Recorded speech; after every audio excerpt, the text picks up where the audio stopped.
Plusieurs personnalités du pays ont visité les stands des 5 radios de la RDC. La directrice générale de la radio-télévision nationale congolaise RTNC, Madame Sylvie Elengue, a mis un accent sur la collaboration entre ces 5 radios à l'occasion de la célébration de la Journée mondiale de la radio. Cette amitié qui s'installe construit cette collaboration qui montre qu'il y a l'entente entre nous qui construit la paix, n'est-ce pas?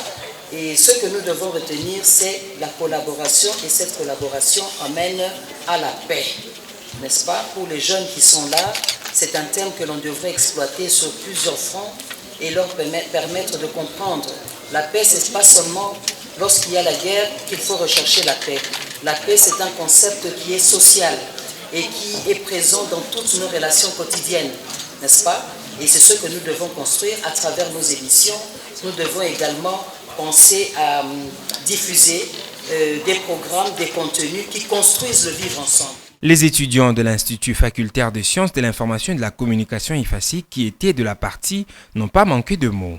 La radio étant déjà un des facteurs qui influence positivement ou négativement la population, il est important que la population, même la jeunesse, puisse connaître pourquoi est-ce qu'il faut s'intéresser à la radio.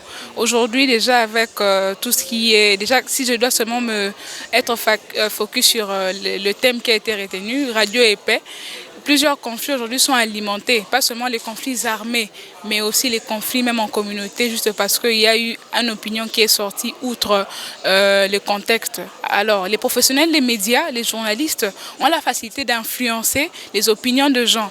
Et dans la science de l'opinion, on dit toujours que la rumeur s'installe lorsqu'il y a manque d'informations. Et la radio vient apporter les vraies informations par le traitement qui est fait par les professionnels de médias. Moi, je pense que la question que les utilisateurs de radio doivent se poser, est-ce que nous avons encore quelque chose à donner?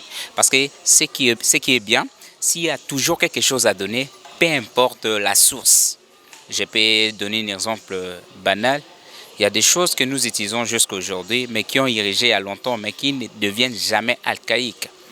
Le pain, la fabrication de pain, même le maman qui fabrique le pain dans le boulangerie traditionnelle, jusque-là, ça se mange encore. Parce qu'ils produisent encore des choses qui peuvent être comparables et qui peuvent être consommables. Alors moi, je pense que si la radio travaille toujours dans ces standings comme à l'époque, il peut toujours garder sa place.